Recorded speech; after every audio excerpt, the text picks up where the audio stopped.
Good morning, everybody. We're here today. We have a great panel set up to talk about data and insights in international markets. I think as people look to expand internationally, a lot of the challenges that they face have to do with finding the right data, and that ties back to their jobs here in the US, but also their overseas operations. So we have two great people here in Patrick and Diego. You have their backgrounds in the agenda, so I'm not going to go too detailed into that. So let's kick things off and go over to Patrick. You built an impressive marketing career now working for just about every major multinational technology company in the Bay Area. Based on your experience, how do you recommend a company begins their strategy for international markets just from a data perspective? Yep. Okay, so for international strategy, I think for the most part, a lot of what we did, at least at eBay and at Netflix, to try and figure out when or where we were going to go next, was to actually look at sort of our own sort of set of information around our users and the strength of kind of what we call product market fit. And so the product market fit, at least for Netflix's perspective, basically means for every X number of users you bring in, there are a certain percentage that remain there for the next year, 2 years, right? That basically ends up deriving sort of your lifetime value. And within that lifetime value, they have a lot of different behaviors that are elicited that we can then start to find in other markets. So the consumption of American content, American movies, things of that nature. So that usually is the starting point into determining, at least back at Netflix, how or what other markets we would sort of dive into after. At Spotify, it's not any different. It's fairly similar, where we would, again, really dive into, okay, well, why are users sticking? Why are they staying on the platform? And then as we look into the markets that we potentially want to expand into for many reasons, would there be product market fit there given the existing sort of situation that we have today? So that's, I guess, maybe kind of the starting point on how we go about it. And I think the way a lot of companies start when they're looking international, it's all around market prioritization. And Diego, I think one of the things that's unique about your business is you're not only prioritizing across different countries, you're also prioritizing across a pretty broad portfolio of businesses. So how do you even get started, or how do you kind of approach market prioritization?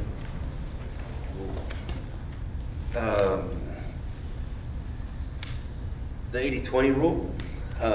So we would definitely prioritize based on, where we think we're going to get the biggest bang for your buck. But there's a catch-22 in there, in that sometimes the stuff that's not making you a lot of money right now is because you're not investing enough money to get it there either. And so we do a lot of evaluation relative to the potential of where something comes in, and I think that's where my background is unique in the space, in that I come from the revenue optimization world in the airlines, so you're focused on how much money you could make rather than how much you're making. And so everything kind of starts off with a substantive analysis of how much potential we think is out there, and then we prioritize based on that. And so we sometimes spend a lot of effort on something that's not making us a lot of money right now, but we're making a big bet on. And so the 80-20 rule, not necessarily always right. But market sizing, and a lot of times relative to our own efficiency, where we're already in market, and it's just easy to bolt on a little bit more. Versus saying we're going to open a new office somewhere, or we're going to start a new JV with a different, in a new country. But we're everywhere, and so these initiatives have to kind of come together to the overall picture of how it feeds into the Endeavor ecosystem. What about you, Patrick? I mean, you were just talking about how you guys have operations in Latin America and Asia and Europe. I mean, you're kind of balancing a pretty broad portfolio. How do you prioritize your time, the attention? Just kind of, it's just a lot to manage. Yeah, I mean, I think So the other thing I guess I would maybe add on to sort of market prioritization is the level of similarity across various regions, right? So I think one of the things that we were talking about were like, there are a lot more similarities between markets within South America than there are potentially within Asia as it pertains to taste in music, for example, right? So that sort of plays into how we want to approach things as well. But more than anything, it also informs, okay, well, we're not necessarily just looking at one particular market, we're also kind of trying to understand how we impact the region as a whole. And then from a numerical perspective, if we're trying to grow monthly active users, where is sort of the largest sort of total addressable market for monthly active users relative to our business, right? So I think to what Diego was saying earlier with also competitive pressures, there's a difference between movie and TV content and music. Netflix world, a lot of original content, so the level of commoditization is not very high. On the music side, it's a little bit different. So first to market also plays a pretty big role into prioritizing, okay, well, where do we want to go and how do we want them to go? And then I guess lastly is the product investment that we would need to make to try and get to a point where the users would be comfortable using the product within that market. So what does that mean? How much would it cost us to turn the entire app into Japanese, right? Because that market is very particular about sort of the language they're using it. How much investment does it take to sort of build new features that are very specific to market relative to the total addressable audience, right? So I think a lot of those factors play in, and then those feed into, okay, well, if we want to hit X number of monthly active users by 2019, 2020, how do we back into that given users that we have, and sort of all of those factors, and sort of also the rates. So that's kind of how we go about it. It's a little bit of a scattered answer, but yeah. That's a good answer.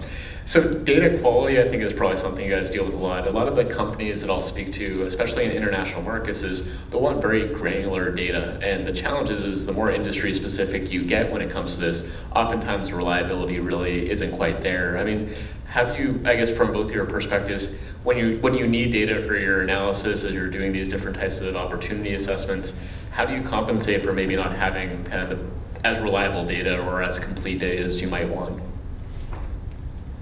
Well, you never have, as a data guy, you never have as much data as you want. But particularly in emerging markets or developing countries or whatever, the access to data is really the hardest thing to fix. And I think it's more of a problem historically because we've relied as industry very heavily on syndicated data and all of those KPIs that we are able to do correlations and assume that we're headed down the right path.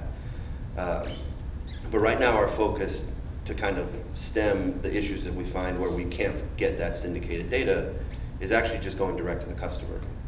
And so the accessibility to engaging with the consumer in the true sense. So we've I think, mislabeled engagement in marketing as us telling the customer what we want them to buy. And engagement is really a two-way street in a relationship. And platforms like Medallia and Experian or Qualtrics and these allow you to genuinely have that survey relationship with the customer and understand, do they like your website? Do they, are they finding the information that they're looking for? Is it, does it resonate and why? And so you've said why, I think 4 or 5 times at this point already. And that's really the question that we're all trying to answer with data. As business, we focus a lot of times on what we're selling and how we're selling it. And not often enough ask the question of, well, why is the customer buying? And being able to collect that data has never been easier.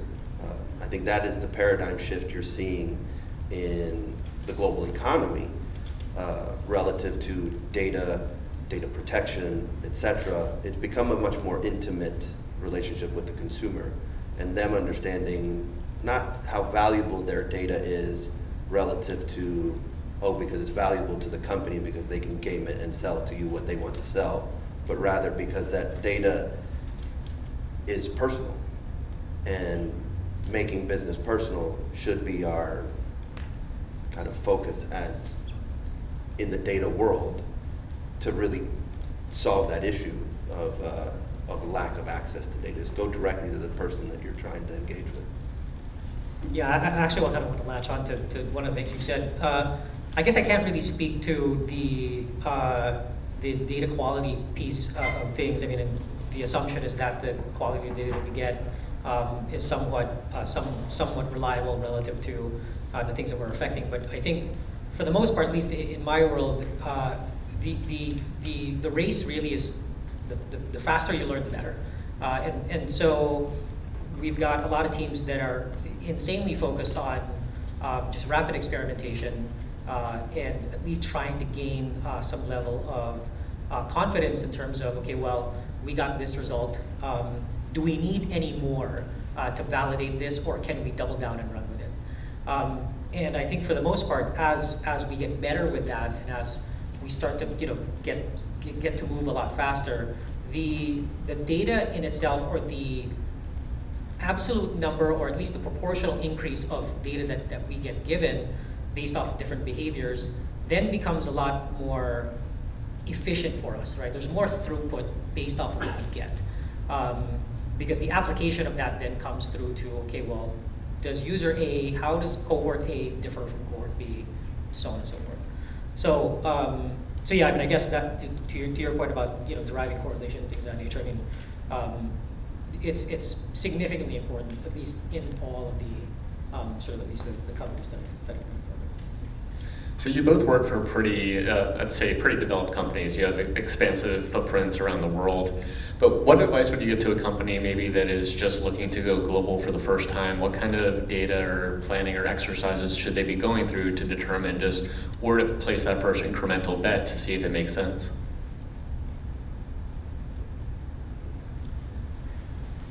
Let's see. Relative to data and insights and all that, do your research. Research for a long time has been inaccessible to smaller companies because the Nielsen's of the world and Ipsos, and I'm not trying to shit toss anybody, were very, very expensive. And so when you were looking to spend $100,000 to try to get into a new market, spending $50,000 or $60,000 on a research study was just unattainable. And today there's the access to being able to do substantive research, whether it's through a survey or a focus group, et cetera, has come down substantially. And we use that to our advantage. There's seldom that we go in, obviously we have critical mass and all of these things, but doing a research study that, for above 1,000 people now shouldn't cost you more than $3,000 or $5,000. So if you're making a $100,000 bet, or you're hiring staff, or you're doing anything like that, why wouldn't you do more due diligence, I think, than is traditional? I think that's the answer.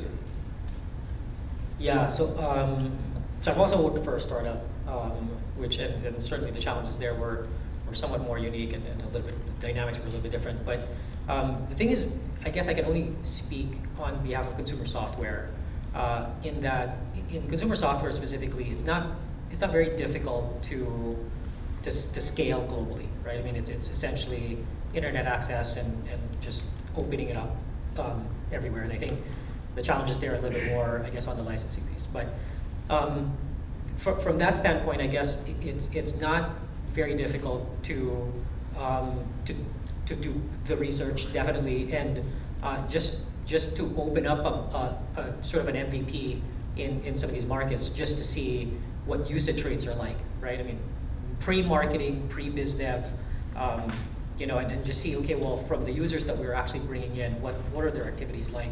Can we derive some level of confidence based off of, what they're doing on it? And I think coupled with actually getting into the ground, speaking to users, partnering with local people who understand what's going on locally, usually provides a fairly decent picture of what true go-to-market would be like if you now back that up with marketing and sort of this other stuff. So That's kind of what we did. I mean, at Yik Yak, we did something similar where we're mostly in the US, mostly in the UK. It was only a 70-person shop, but we're like, all right, let's open it up to South America. Let's see what happens, right? Yeah, kind of get data from there, and then off you go.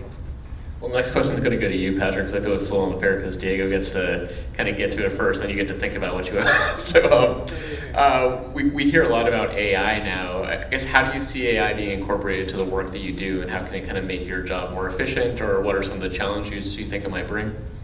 So AI is a little bit of a tough one because there's so much, I guess, that we don't yet know insofar as its full capabilities, right? So if we want to define AI, it's essentially the ability of machines to use human-based senses like sight, touch, hearing, audio, and things of that nature, and make decisions based off of that. I think, from my perspective, the portion of AI that at least that I've worked on fairly extensively is really mostly machine learning. And what machine learning basically is instead of running manual A/B tests or multivariate tests where you create multiple cells, you run it, you learn things of that nature, you just put all of those variables into the machine, and the machine will automatically pick combinations, pick the winner, pick combinations, pick the winner, so on and so forth. And so it's more, the human intervention is a little bit more around watching and maintaining and sort of understanding its applications versus actually sort of designing the actual tests.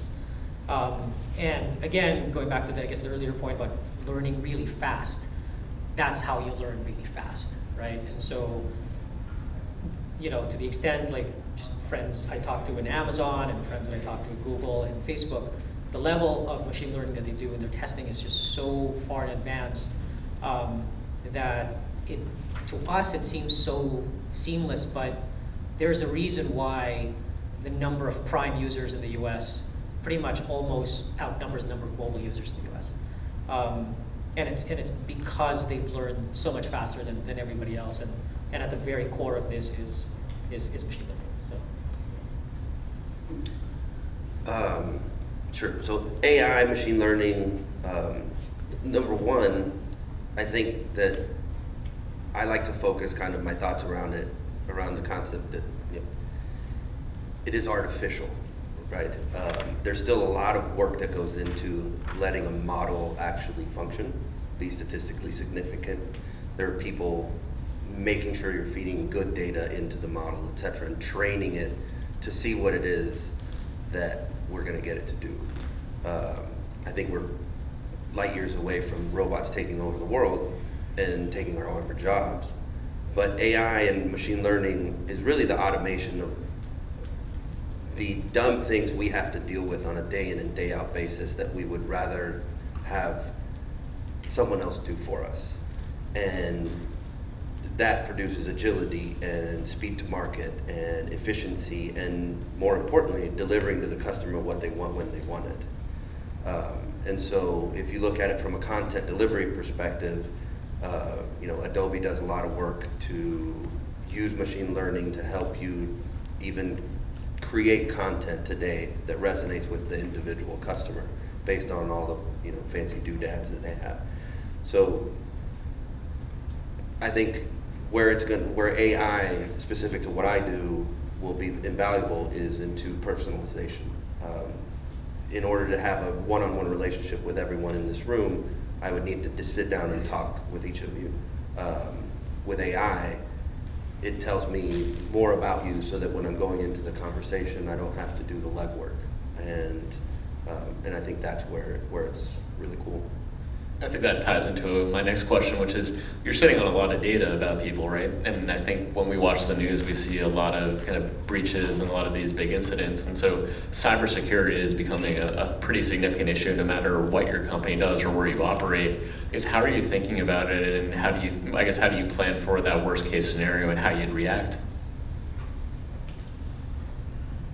Luckily, we have a lot of people dedicated to specifically that. So that I feel like we have our backs covered.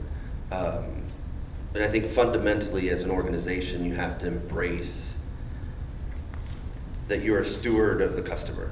And it's really what separates being client-centric from just being business-centric. And you can be a very, very effective at business and still care about your customer. And this isn't a new world phenomenon because Gen Xers are better than us. It's just a reality that humanity hasn't had access to how business operates more evidently than now that we share everything we do and the lives of the people that work for us on social media. So even as fundamentally as at the hiring process, hiring for character and integrity and those things are fundamental to building an organization that truly cares about the customer and is there to make the customer's life better.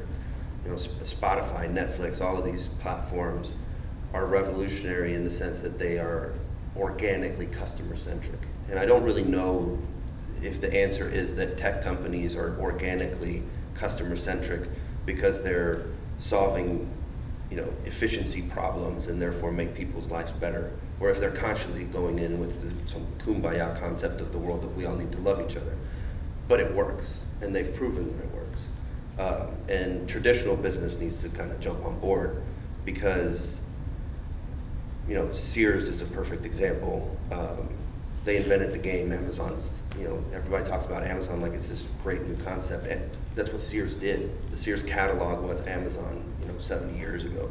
And they lost at their own game because they didn't embrace technology and how that made the relationship with the customer more efficient. And we just have to jump on board. But being a steward of the customer and protecting them, come hell or high water, is just, it has to be your ethos. Patrick, do you agree? Do you agree? Is there anything you'd add? Security is a tough question. I don't really know that much about security, but I guess the one thing that I will say is that like GDPR has kind of made it a little bit easier, just because, I mean, it's kind of forced companies into, you know, sort of ensuring that users do understand what their data is being used for. I think access to information internally is also something that's quite important. So like, there's a lot of us that we can't access very specific PII or personal information, right?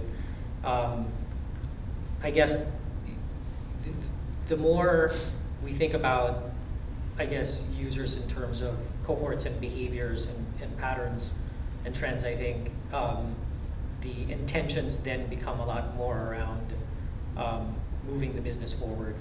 And I think that makes it slightly more sort of palpable, right?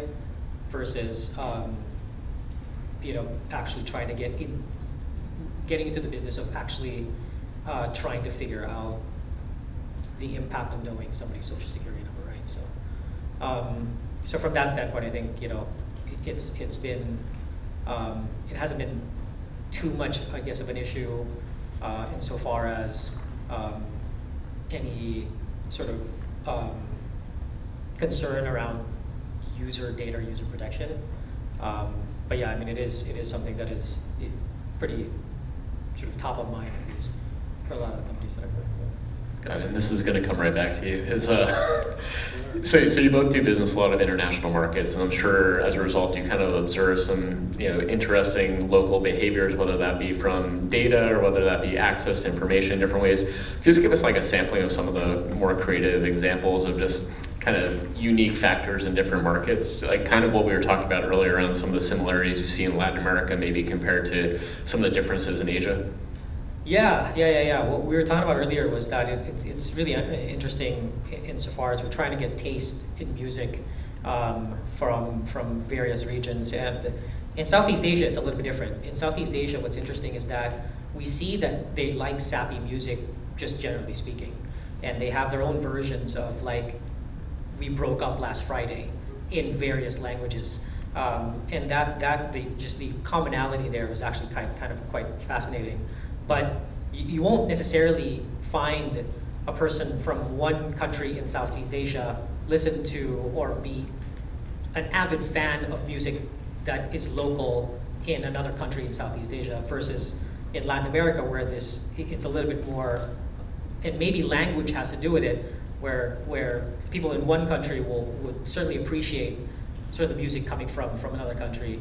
And I mean, there's only really two main languages, right? I mean, it's Portuguese and Spanish. So that I mean, those things are just quite fascinating. And then Japanese folks like their CDs. It's just interesting to me. There's only one Tower Records in the entire world right now, and it's in Tokyo. And you know, so yeah, I mean, just diving into cultures and sort of tastes and things like that are quite interesting.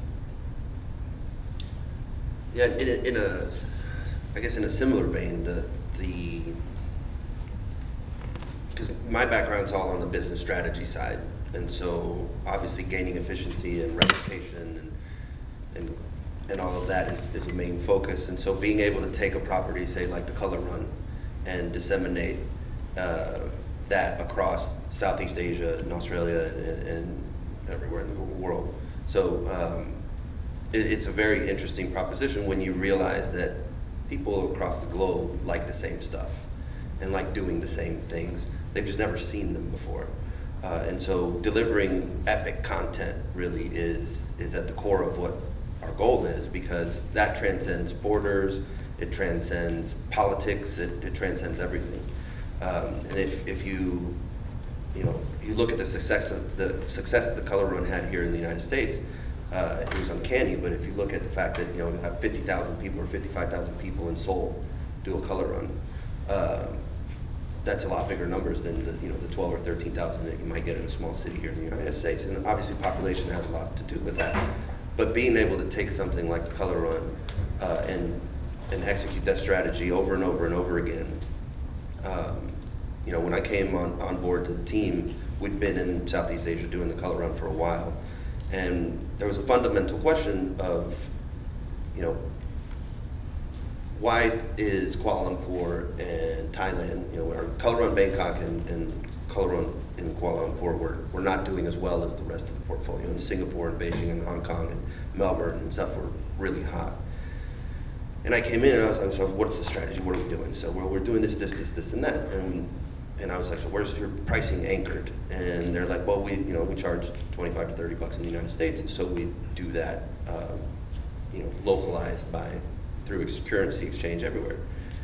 And I said, anchor it on GDP, and so figure out, how much does the average general consumer that you want to come to a Color Run spend on lunch any day in Kuala Lumpur or Bangkok, etc. And tweaking that alone made us make a lot more money in those two markets, even though we were executing the exact same strategy relative to marketing and localizing it to the right business partners, etc. But it was fundamentally, humans just like having fun. I think that's probably the most interesting thing that I've seen. How do you spread an idea like that? I mean, you're taking something that is proven that people would like, but how do you actually go about planting that seed in a market that might have never heard of it before? Is it a wholly new concept?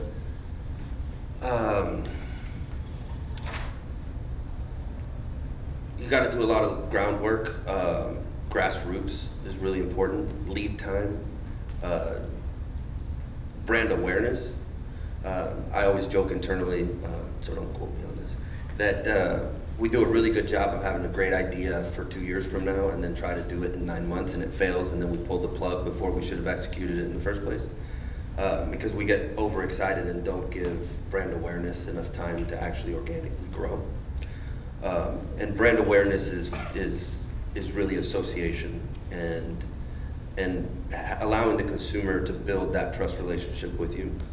And you do that by being there with them, understanding how and I've said this a million times, so it sounds like a broken record, but the grassroots, the lead time, the brand development in market is really where that needs to happen. And thinking about the data information both of you need to do your jobs, I mean, I'm sure there are gaps. I guess where are some of the biggest pain points, and where are you hoping that things will be addressed as some of these new technologies go to market? Well, I guess a lot of that, I guess some of it is subjective, and what I mean by that is that it's so much easier to look at internal data, right? It's data that you have, it's basically data on your users and behaviors and things of that nature. The challenge is having that same lens on data that you don't have, specifically when it comes to marketing, right? So when you're trying to market on Facebook or Google or wherever else, those are fairly walled gardens, and they will only give you so much information because it's their data. And I think the gap, insofar as the marketing speak or marketing world is right user, right time, and things of that nature, it's tough to do that. It's really tough to do that because there's only so much you can glean. You can't.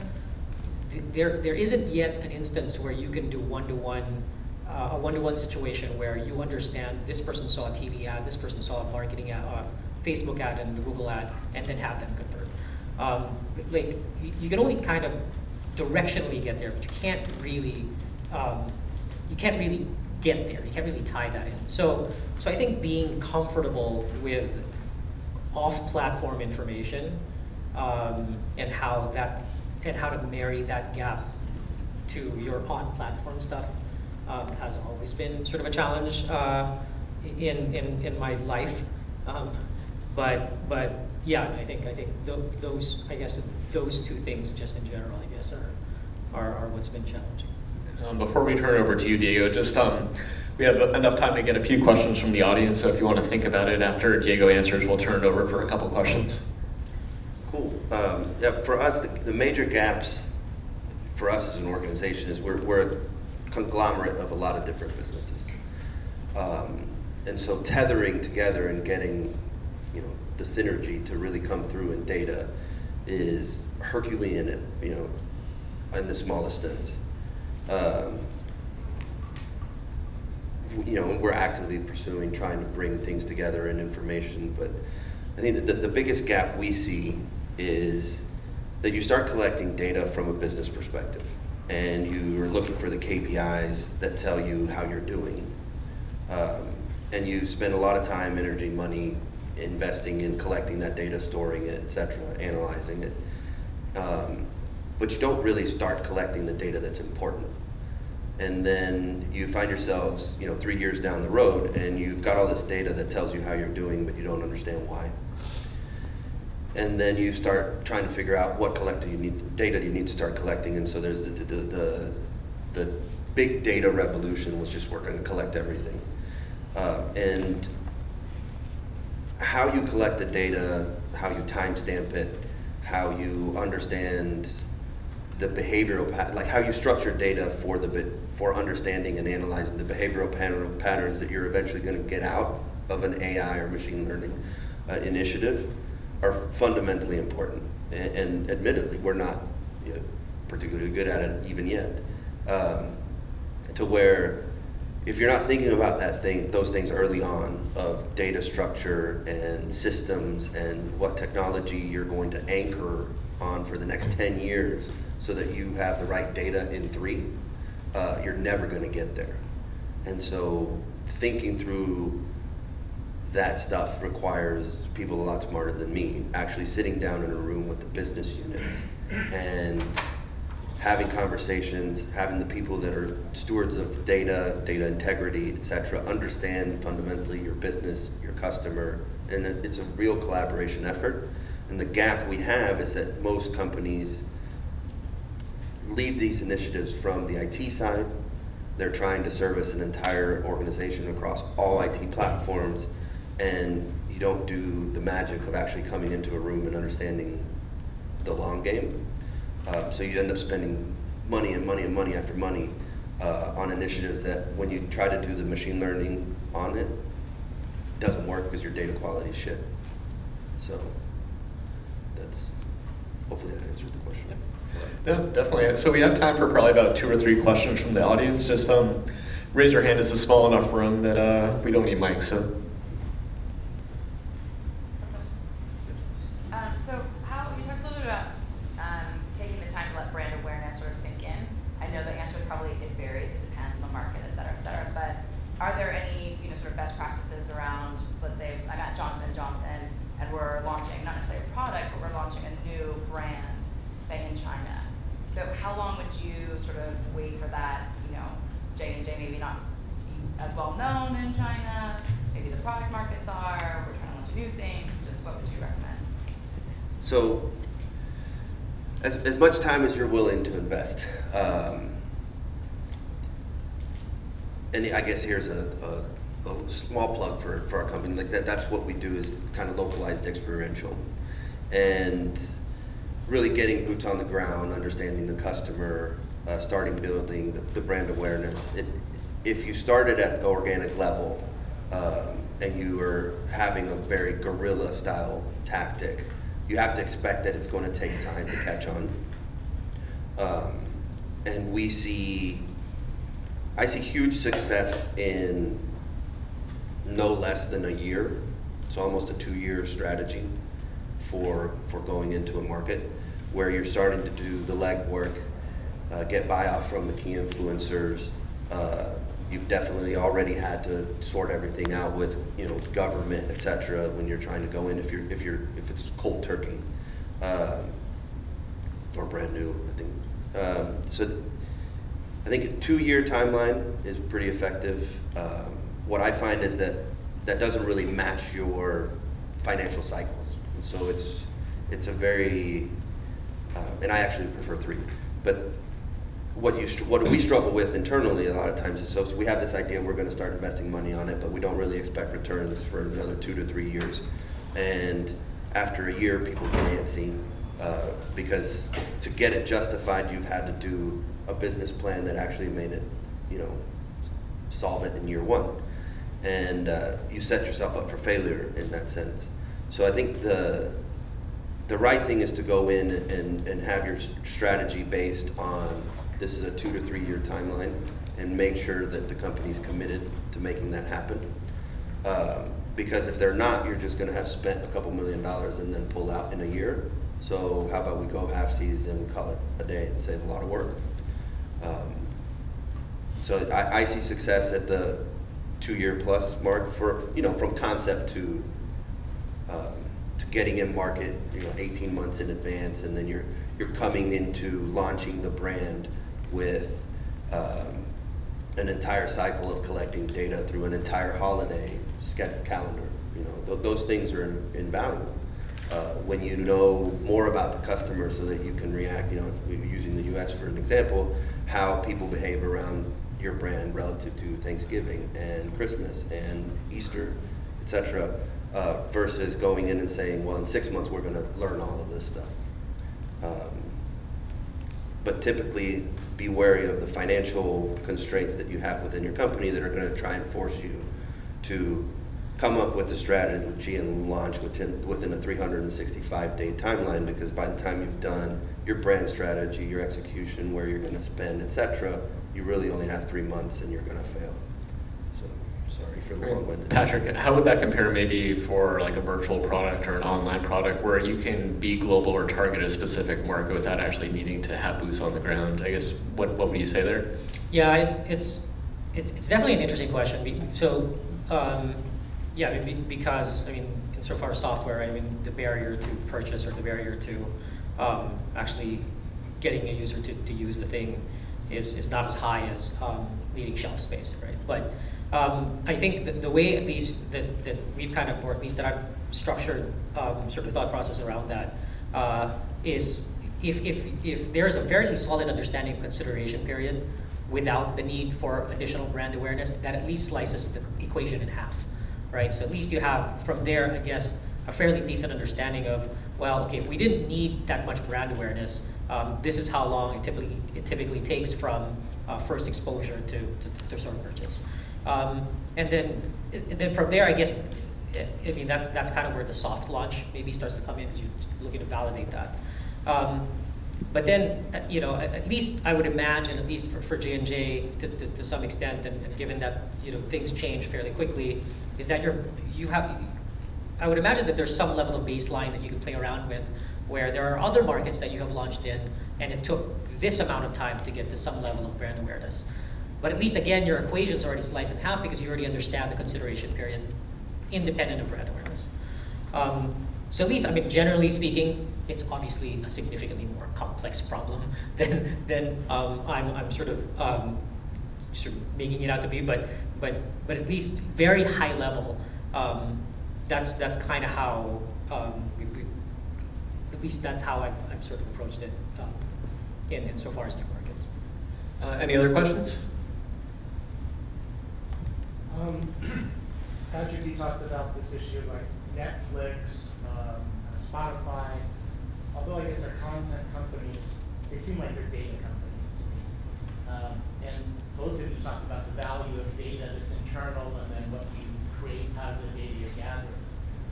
But for the non-data driven or less data focused companies that are trying to make a decision about where they expand or they're thinking about that, how do they do that, especially a smaller and medium-sized business, if they're trying to figure out, oh, do I site my manufacturing facility in Cebu versus Manila?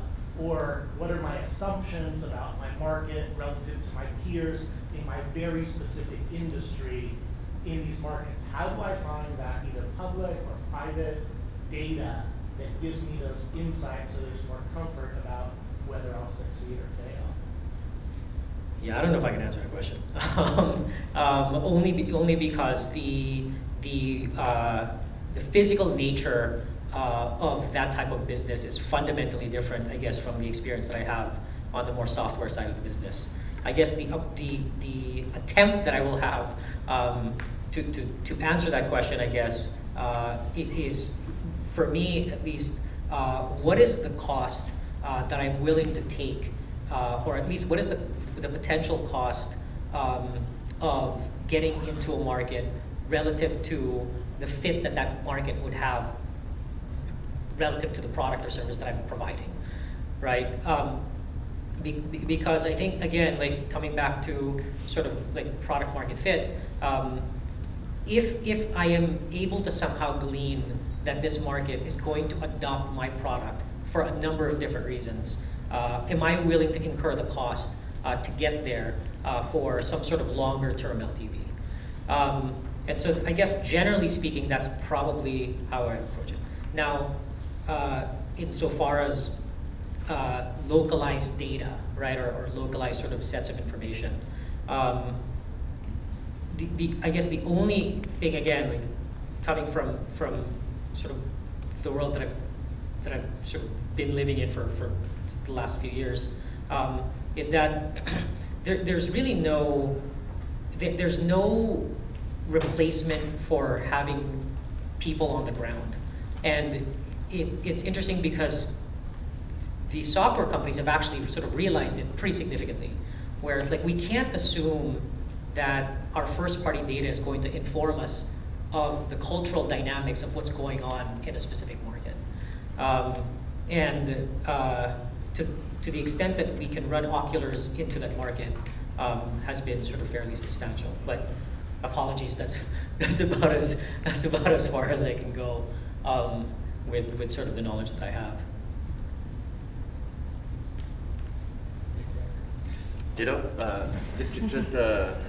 No, I think in the same vein, research, try to get as much research as possible, the boots on the ground,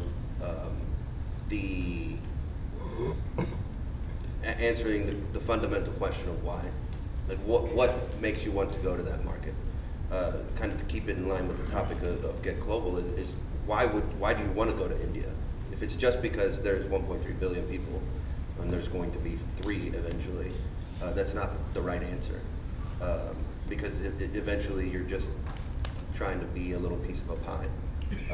If it fits organically between your product and the consumer base, or if it's a warehousing or distribution question or production question, if it aligns with the identity of your business, and it's obviously it has to make money. We're not here for benevolent purposes, but ultimately answering the question of why usually answers where and how in that order.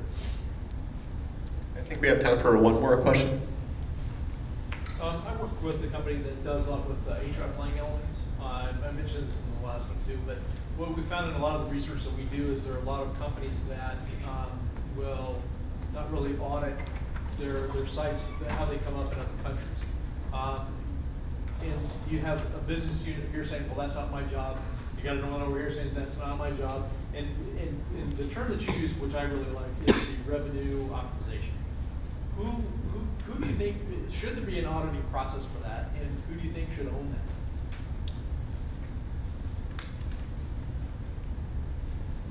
Relative to what specifically? Auditing what? Well, one of our clients, and we deal with a lot of major clients, we had one that basically, they had, for their product in a certain country, it was in Australia, they had, the website that was showing up didn't offer a way to buy the product, just information. Well, when you go back and you have to make sure that the right page with the option to buy the product, you know, and you know the correct currency and the correct language, you know, transferred properly, they saw an $8 million spike in 6 weeks. So I mean, that's revenue somewhere. That, you know, is there an audit process that maybe, you know, that should be in place, you know, versus you get people looking at data all day long, and you know what markets are doing well. I mean, should there be a little bit extra in there to see, you know, why is it not producing that? So yes, should an audit process exist? Yes. Who should do it? I can give you a little bit of context about how we do it. So I sit on the Global Insights team across all of Endeavor. I'm the dumbest of 70 people that are focused specifically on taking research, analytics, you know, business intelligence, syndicated data, and analyzing it to make business decisions. We are just now jumping into our team owning the BI side of it, and owning both data structure, infrastructure, and analyzing it and producing, you know, through machine learning, et cetera, business initiatives of things like this. It sits currently within the, under the EVP of Global Insights, and he's in charge of inspiring intelligence is our tagline across the entire portfolio. There are, relative to digital specifically, you know, whatever digital metrics and websites and stuff, however you're measuring, that's the point of measuring. So if there's someone on the digital team and they're saying that's not my job, hire someone else, because that is their job.